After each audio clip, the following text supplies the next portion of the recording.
Okay, so anybody want to try? Hi everyone, this isn't your typical travel vlog. We are going to Ho Chi Minh City, where the noise is constant, the flavors hit hard, and the stories are in the small corners. No filters, just real moments. Kaya naman, just keep watching!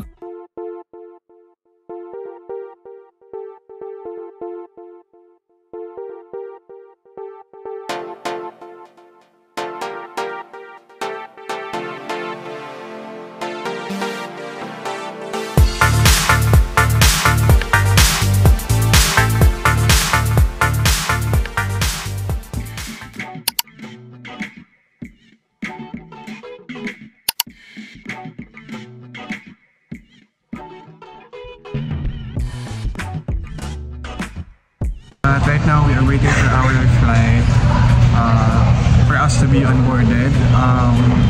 Yung flight pala namin is a red-eye flight, so it's 10:35 p.m. and then 3 hours yung travel time going there. Since 10:35 p.m. yung flight namin, darating kami doon mga around 12:35. It's a 3-hour flight, pero since behind ng 1 hour si Vietnam, kaya parang 2 hours lang. So later we are going to share na lang siguro pag nandun na kami sa hotel, pag nakarest kami tomorrow, kung ano yung experience namin in terms of our immigration this time. I think it's a different kind of experience from what we experienced before. From our previous flights. Ayun, i-share na lang namin kung ano yung mga tinanong sa amin, and then kung ano din yung mga prepare namin for this flight. So ngayon we'll just going to wait for our onboarding, and we'll just meet you guys kapag nasa Vietnam na kami.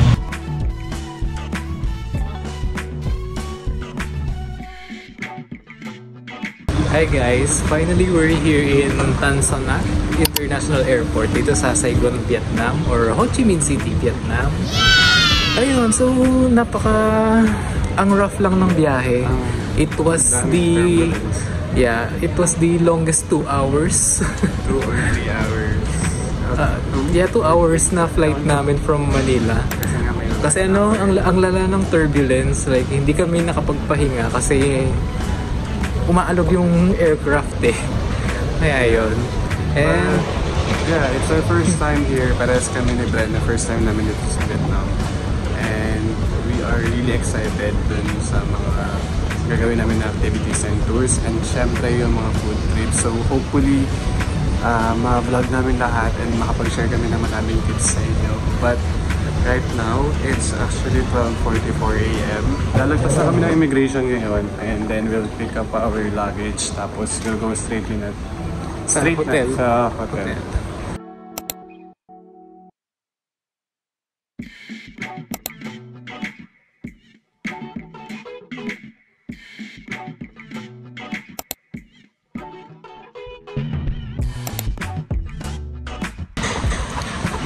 Hey guys, it's officially our day 1 here in Ho Chi Minh, Vietnam. So, actually kakadating lang namin kaninang umaga or madaling araw. Siguro mga around 1 a.m.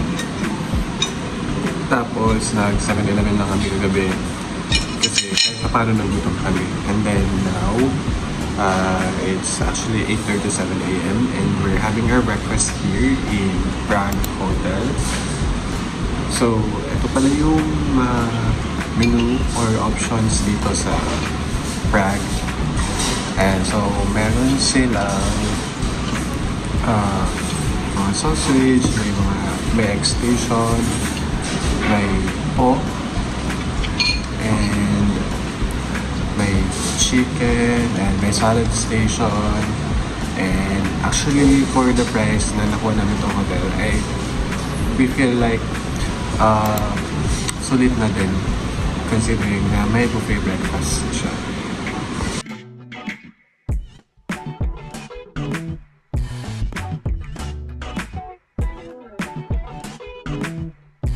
Paupo na kami ngayon dito sa Pong Cafe. Ito na yung order namin. Ay, wala pa. So nakapag-order na kami. Medyo nalito lang kami sa currency. Kung paano paano yung bayad kasi yung mga bills namin nasa millions and hundreds of thousands. Pero nung sinabi 98 lang tayo mabayaran namin. Gamit siya kung 98. 90,000. Kung 90 dong 90,000 or 90 million. We're not sure. Ganun lang. Medyo nakakalito lang siya. I-figure out pa namin kung paano yung sistema nila ng ano dito. Ganito kasi siya. For context lang. So, kinonvert namin nasa 200 pesos lang siya for 2 iced coffee. Tignan natin kung worth it naman siya.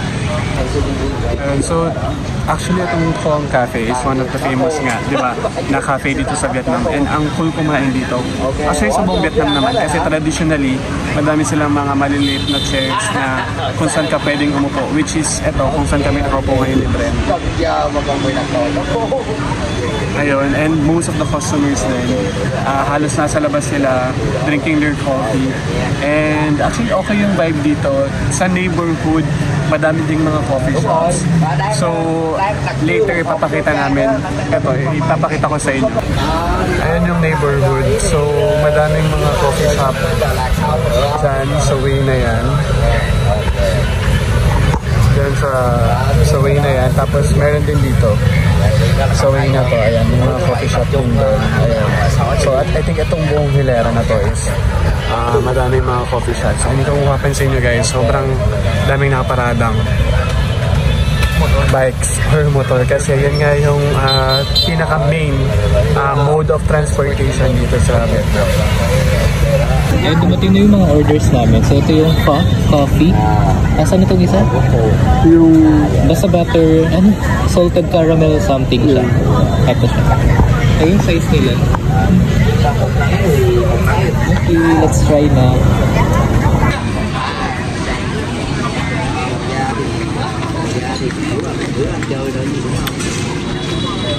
Sarap. Ang sarap.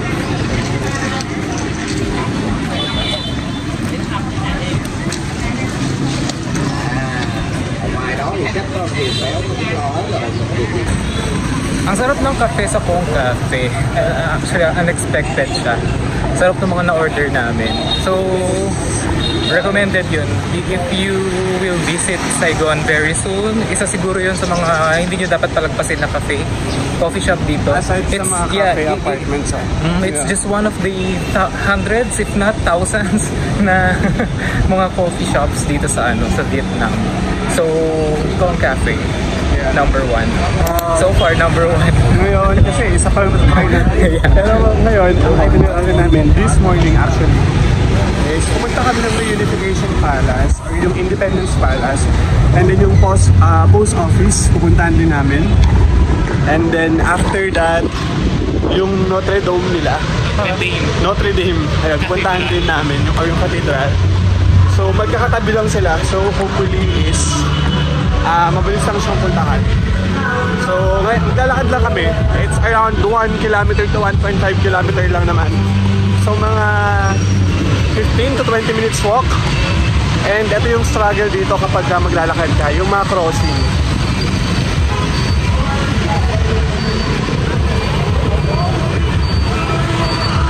So yun lang, napakadami kasi dito, napakadaming mga motorbikes. So whenever you cross the street, isa sila sa mga kalaban mo or kasabayan mo na tumatawid din. Pero sa mga nababasa namin, sabi doon na pagtatawid ka, hayaan mo lang na dumaan yung mga motor kasi hihinto naman sila to let you cross. Huwag kayong matakot, huwag kayong biglang titigil na lang sa gitna ng pedestrian lane. Correct. And by the way, it's may tropical depression daw dito ngayon. So the weather is not good. Ayan, sobrang makulimlim siya. Kaya actually the weather is good. The weather is good. Oo, the weather is good kasi hindi siya maulan, hindi rin siya sobrang init. Yeah. Pero may kaba lang na baka anytime soon biglang bumagsak lang yung malakas na ulan. Ayun, so may nataanan kaming museum. It's the Ho Chi Minh City Museum. Pumasok na kami. Nagbayad na kami ng 30,000 dong for entrance fee. Tignan namin kung ano yung nasa loob. Currently may nag-pre-love shoot.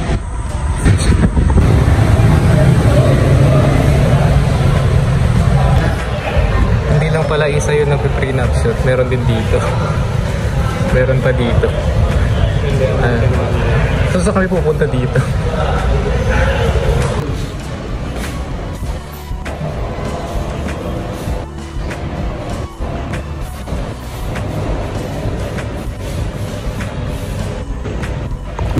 Ayun, so nandito na kami sa loob ng museum.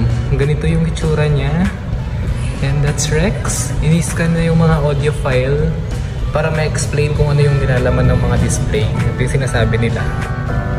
Hiện vật bình gốm đất nung có đường kính miệng rộng 4,9 cm, chiều cao 7 cm. So hindi rin namin siya maintindihan.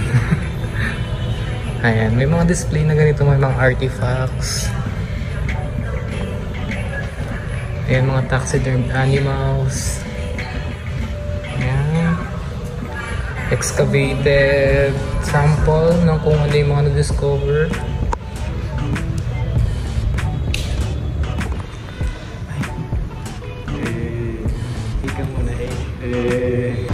We will not spend much time here kasi napakainit, hindi air-conditioned yung museum. Which is okay lang naman. Kasi nga siyempre for the price that you pay. Ito, lalabas na kami. Hindi rin kami makakyat sa taas kasi ang dami nagpe-prenup shoot by the staircase. Ayun, so nahiya naman kaming sumingit kaya dito na lang kami sa baba nag-ikot-ikot. Ayun, for the price we paid, okay lang. It's good to see something that something historical or Ho Chi Minh is proud of. Yeah, something historical about Saigon. So we're going to the Independence Palace. And There also. ang init. Look kung gaano kainit. Sobrang init sa loob. It's good to just really walk around the city or touring mo. Kasi may mga ganito kayong mga places na makikita outside of your itinerary. So this is the parang Hall of Justice or the Justice Palace ng Ho Chi Minh City. So papunta kami ngayon ng Reunification Palace. So I don't know what's this. So napapasok na kami. Dito na kami sa may tapat ng Reunification Palace. So yung traffic lang, medyo traffic lang. At ang haba ng pila pala. Ayun na yung pila. There, right there.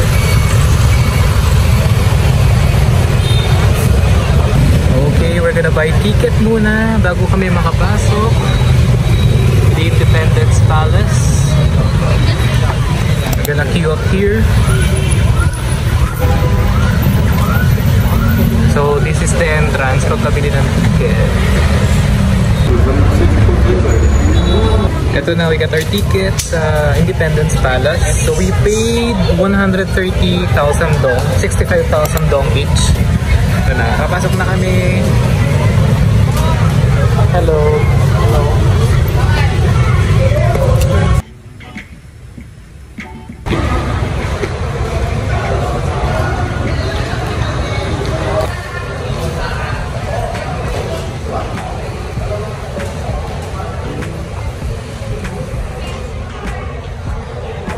Ayan, dito yung Senate hearing for Alice Guo. So di na siya nag-attend kaya pinaparesto na siya. So tapos na kami dito sa Reunification Palace or yung Independence Palace nila. And so ngayon papunta na kami sa Notre Dame. Ayan, so malapit lang din siya dito. Actually pwede nyo itong isama sa itinerary nyo sa isang araw. So yung Reunification Palace, Notre Dame, tsaka yung Central Post Office, kayang-kaya ng half day actually. And magkakalapit lang, especially kung nasa District 1 lang kayo nakastay na hotel. So, ayun. Dito na din ata yung parang Flower Street. So ito siya, papakita namin sa inyo. I think dito kami banda maglalakad eh. Parang ayun yung Flower Street dahil may mga bulaklak. Pero yan, dyan banda yung Flower Street. Nandito na kami ngayon sa Notre Dame Cathedral. Unfortunately, it's still under renovation. May mga ginagawa pa sa kanya. Kaya mukhang hindi namin siya malalapitan or mapapasukan. Kasi ongoing pa yung construction and renovation. But that doesn't mean you can't pray. So pwede ka naman mag-pray kasi diba, kapag may bago kang simbahan na napupuntahan, sabi nila mag-pray ka. Tapos matutupad. Mag-wish ka and mag-pray. So mag-pray tayo. Let's go! This is the Notre Dame Cathedral. Tas ito lang si Central Post Office. Kaya kung nagbabalak kayo na magpunta dito at tutuhugin nyo yung yung lokasyon nilang dalawa, okay lang kasi magkalapit lang naman. Just few steps away from each other. And ito yung magiging entrance or yung facade ni Notre Dame Cathedral. Kaso nga, ayun, unfortunately, it's still being renovated. Walang sinabi kung kailan mag-open ulit siya. And tonight, maggaganyan kami. Depende sa weather. Sana hindi umulan para ma-avail namin yung tour dito sa city sightseeing bus, yung red bus na yun. Yan. So, here, tatawid na ulit kami dito. Going to the Central Post Office. Tara, let's go na there. Let's go. Pasok nyo to your left or to your right. May mga souvenir shops dito. Kaya may bilihan na rin ng coffee beans. And here,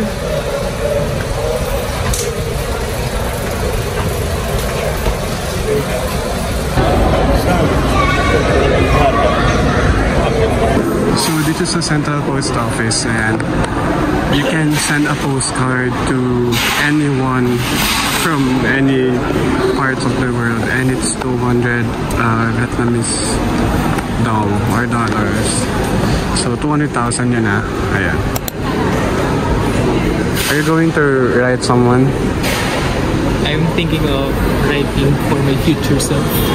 Pwede rin naman. Ikaw din naman makaka-receive. Oo naman. Ayun. Meron din dito mga souvenirs. So ito is the other side of the Central Post Office. So ito yung mga counter kung saan ka pwedeng mag-send ng mga postcards. Ayan. Yan, nakapaikot yung counter. And these are the stores where you can buy them. Here, you can buy postcards here. Tapos dito din, and pwede kang kumuha ng postcard or bumili.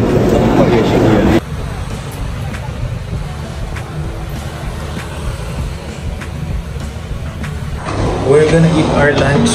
Nandito kami ngayon sa Pho Quoc Batas Tour. Pinakit kami sa second floor kasi puro na sa baba. So dito na daw kami.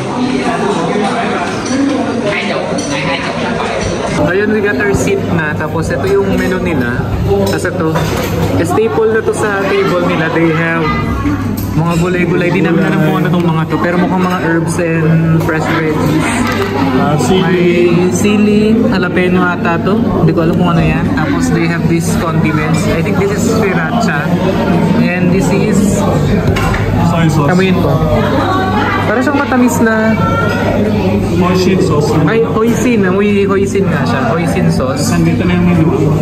Menu for the drinks, yung pho, and the drinks. Ayan. And then the place. And this is the place. Very authentic. For an authentic Vietnamese dining experience.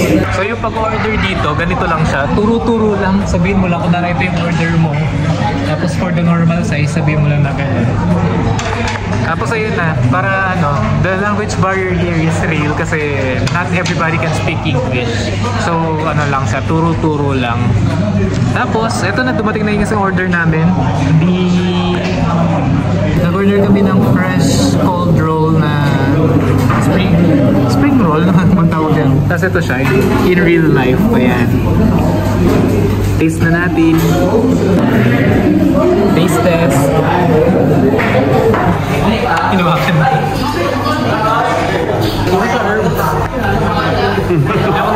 Kung di ka pala kain ng buhay pag hindi mo ito magustuhan. Lasa ano lang siya. Basil. Minty yung flavor niya. Very fresh. Ang sarap ng shrimp. Yung combination with the sauce, peanut sauce ata. Another bite is sa poached well-done brisket.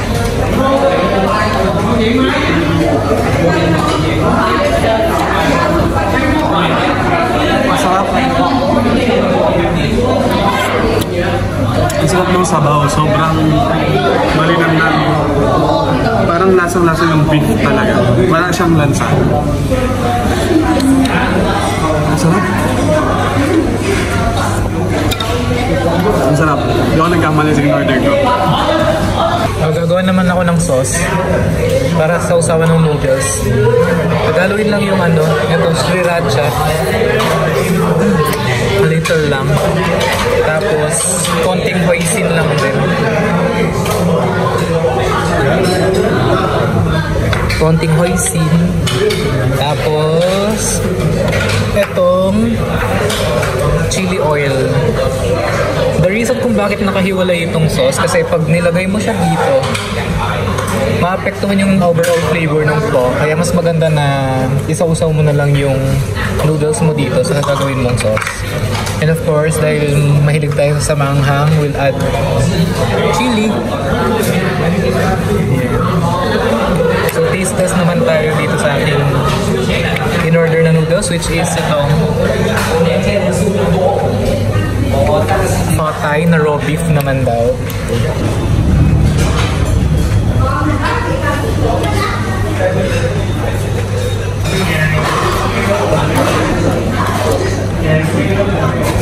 Sarap, very rich yung flavor.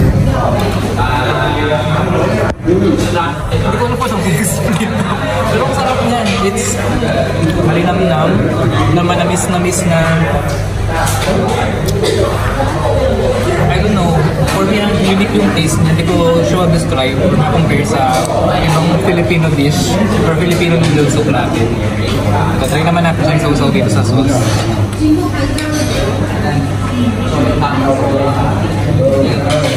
Oops.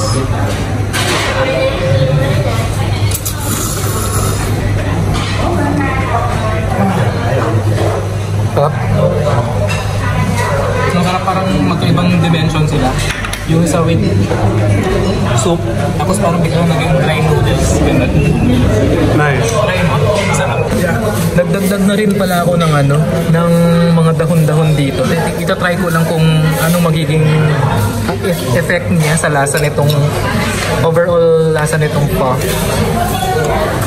Tikman lang natin yung sabaw. Kasi I think it's basil yung dinagdag ko. Tikman natin. Ano naman tong in-order natin na to? Lean pork piece. Nasaan siya dito? Ito siya. Ito yung in-order namin. Para sa Tamales. Oo, tamales. Sa Kapampangan, yung boboto, kung alam nyo yun. Parang tamales. Parang ganun yung texture niya. Yung galapong na nilagyan ng flavor. Taste test. Lasa siyang pork na parang sausage. Yung texture niya. Parang sausage na pork. Parang masarap siya. Masarap. Parang hotdog. Parang siyang hotdog. Yun, parang hotdog. Yung texture niya ganun siya parang hotdog. Ito naman yung mga in-order naming drinks. Ako ay got, ito yung peach passion na shake. Tapos si Rex naman yung mango pineapple. I think this is yogurt shake. Yung shake ka na lang. Kasi yung texture nitong ano, nitong drink mismo, medyo yogurty siya. Yogurty. Hindi ko na ma-explain yung lasa nito. Hindi pa kasi alam ko anong lasa ng passion fruit. So yun. Na-curious lang ako nung peach passion. In-order ko siya. Si Rex ordered mango and pineapple. So dito kami ngayon, nabango ng paligid dito. We're here in front of the Ho Chi Minh City Hall. Ho Chi Minh People's Committee. Ay, ang ganda pala dun. May mga ganun pa pala dun, oh. I think ito na yung parang, para siyang yung Kasi Nguyen Hue something. Oo, tsaka para siya yung walkway sa Luneta Park pa grandstand. Oo. Tapos pero ito yung grandstand nila, ito yung People's Committee. Ayan siya. Yeah. And actually katabi nga dito on the right side yung mga foreign or international designer brands. And so yung parang green belt sa atin, andito yung mga, andyan yung basta yung mga designer brands. And then ito yung People's Committee. And then this is Ho Chi Minh. That's Bren. And ayun yung sinasabi naming walkway. So ipapakita namin sa inyo mamaya. Tapos this is My hotel. my hotel. Rex Hotel. So ito yung harap ng ng City Hall. Ngayon ko lang nalaman na ang Ho Chi Minh ay tao pala. So this is Ho Chi Minh. Wala akong alam sa kasaysayan ng Vietnam, pero this is Ho Chi Minh. As stated in this statue of Ho Chi Minh. Ayan siya. Ngayon, galing kami dun kanina, tapos tumawid lang kami here. Nandito kami ngayon, papunta dito sa Opera House. Ayan. Tatawid lang ulit kami dyan. So ito na, nasa harapan na kami ng Saigon Opera House. Mamaya kasi avail namin yung yung city sightseeing tour sa Kluk. Dito pala yung yung pick up point niya. Tapos meron din silang dito, ayan, kiosk. I'm not sure kung kiosk ba tawag. Redemption kiosk, redemption area ng mga QR code or ng mga voucher na inabil sa Kluk or kung saan mga travel and tours na booking app. So yun, mamaya babalik pala ulit kami dito. Hi guys, so nandito kami ngayon sa loob ng Uniqlo. Tumambay muna kami dito kasi nabutan na kami ng malakas na ulan sa labas. So magpapatila muna kami kasi wala kaming dalang payong and rain protection. So dito muna kami hanggang tumila yung ulan sa labas. Ayan yung Uniqlo store. So nandito kami ngayon nakatambay sa women's. Sa baba actually, it's a mix of men's, women's, and kids. Sa baba yung first floor. Nandito kami ngayon sa second floor. Ngayon kung makikita nyo, may third floor pa ayun. Yung escalator pa akyat, third floor yun. Doon naman yung men's at saka yung UT collection nila. Ayun, so kapag nagpunta kayo dito sa Vietnam, siguro may mga magugustuhan din kayo. Sobrang daming choices, as in nakakapagod lang. And pagod na din kami, so hindi na kami masyadong ikot talaga and nagsukat. Pero baka kayo, may magustuhan pa kayo. So yun, it's still raining, umaambon pa rin. Pero inilaban na namin para makaalis na kami dun sa Uniqlo. So, we're just walking to cafe apartments. Doon na kami magpapalipas ng remaining hours until hanggang gumabi. And supposedly magtutour nga kami dun sa city bus night tour. Kaso dahil double decker bus siya, sa taas yung gusto naming upuan sana. Mukhang negative na siya tonight kasi umuulan pa rin. Eh wala kaming rain protection. Kaya postponed muna yung plan na yun. Hindi pa naman namin siya nabubook by the way. Ito na siya. Papasukan na namin.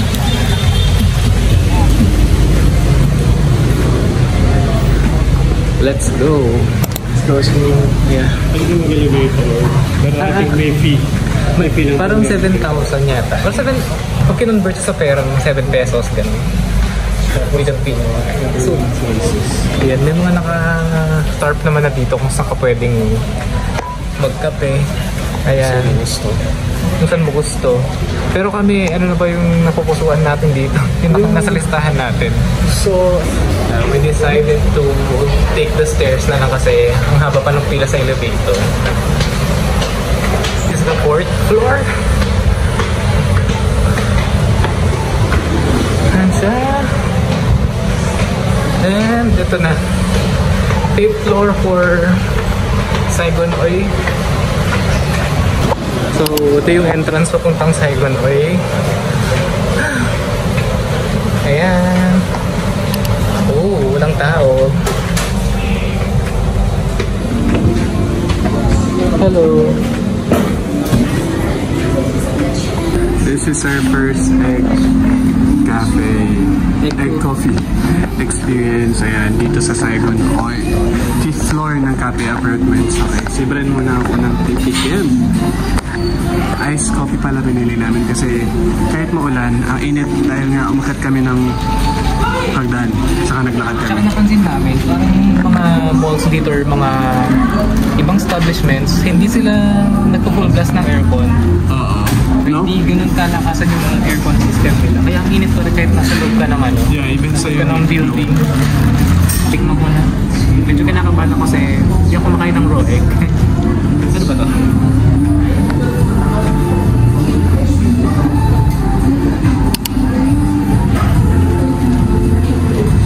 May egg taste ba? Hindi mo malasahan yung egg. Literal ba na egg kang nilalagay dito? Oo, parang malapot siya. At baka dahil kasi ice. Hindi mo malasahan yung egg. Wala din naman siya lansa. Okay, so Lasang kape. is it good? Yeah. Matapang ba siya? Matamis? Lasang swada. Okay, matapang. Kaya in-order namin French fries and fishball ba ito? Lata siyang ano, malinamnam na squid ball. Kaya mag-focus. Hi guys, so this is the outside view of the Saigon Oil if you are planning to stay here. Or kung gusto nyo punta nyo na cafe. So, ito yung view nyo. May parang balcony kasi yung mga resto dito. So, ito yung view niya from the 5th floor. So, dahil hindi na umuulan, itatry na namin yung city sightseeing Saigon tour. Actually, ayun yung mga bus. And there are 3 buses out there. So that's what we're gonna ride later. Ayan, so nakapag-decide kami na i-take na siya ngayon. And Bren booked it just now sa Klook. And makakahabol kami kasi hanggang 7 PM pa yon. And currently it's 6:13. And 45 minutes lang naman yung tour. So masusulit pa din namin siya. By the way, nasa 301 pesos lang siya. Per ticket. Yeah, so use our code Klook Rexel for 5% discount para mas maka-discount pa kayo. Ang binayaran namin is parang nasa 500 plus na lang. Total of 602 lang siya kanina, pero naging 500 something na lang dahil sa mga we'll show our booking here. Ayun. So later isasama namin kayo sa aming sightseeing tour. So nakasakay na kami sa bus. Dahil ito sa may bandang dulo-dulo na. We made it! Yes. At meron pala siyang free na may pakapote na libre na binibigay kasi nasa double-decker bus kami. Sa taas kami pinasakay. So yun, it's a 45-minute ride tour. So actually pinili namin itong gabi para mas maganda. Ibang experience for the night. Kasi kanina nakita lang namin yung Ho Chi Minh City by daylight. Ngayon naman, yung sa gabi naman. So, iikot lang siya. It will make around the city. Tapos babalik din siya kung nasan kami ngayon. Ito sa may tapat ng Hermes. Ayan. So, excited na kami. Di pa siya umaalis. Wala pang sinasabi kung ano. Pinupuno pa lang yata siya. And, we'll go in a while sana. Nagana na yung bus. And this will be a guided tour pala. Ayan si ate. Siya magiging tour guide natin.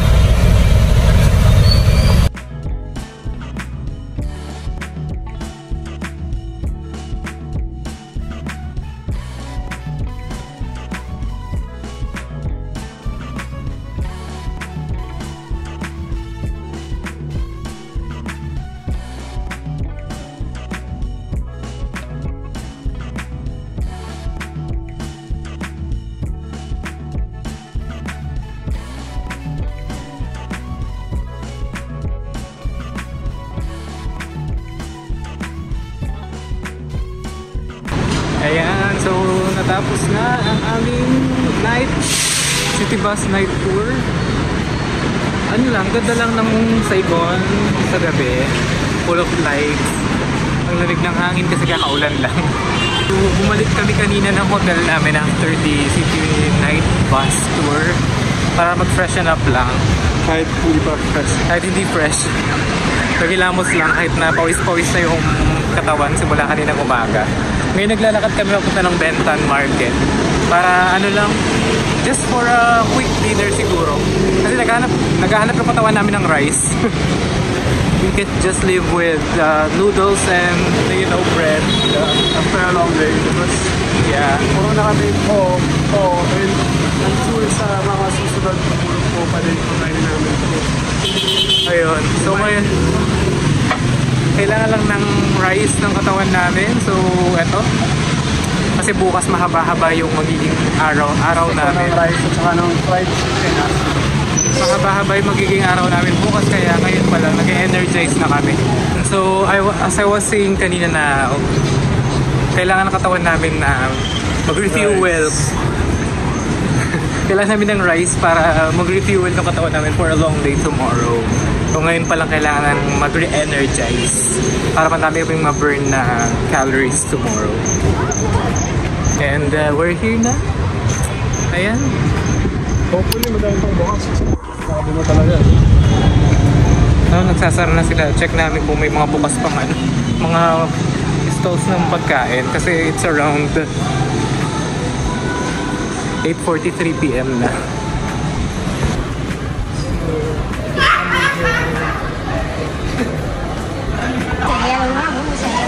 And for everybody's information na lang din, no? Kung mga around 8 PM or 8:30 PM na kayo magpupunta rito, mukhang wala na kayong madadat ng mga ibang mga stalls because parang 70% of the stalls here are closed na. And nandito na kami sa may mga food stalls, mukhang wala na rin sila. Sarado na. Ayun. Agahan nyo na lang pagpunta, huwag nyo kaming gayahin. Siguro be around here at around 7 PM siguro. Oh, yun na nga. We ended up buying our dinner dito na lang sa McDonald's. So ito, lahat ng ito ay 156,000 dong. Pag kinonvert sa peso, nasa 360 pesos lang. Biruin mo, ang dami, ang laki nito. Ang laki, parang silaki na siya ng palad ko. Dalawang chicken pa. Tapos yung kanin parang 2 cups of rice na siya. May drinks pa. Ang mura. Sulit. Masarap ta. And that's a wrap for our day 1. Tomorrow gets even better as we explore Ho Chi Minh City. Kaya stay tuned for our day 2. Bye!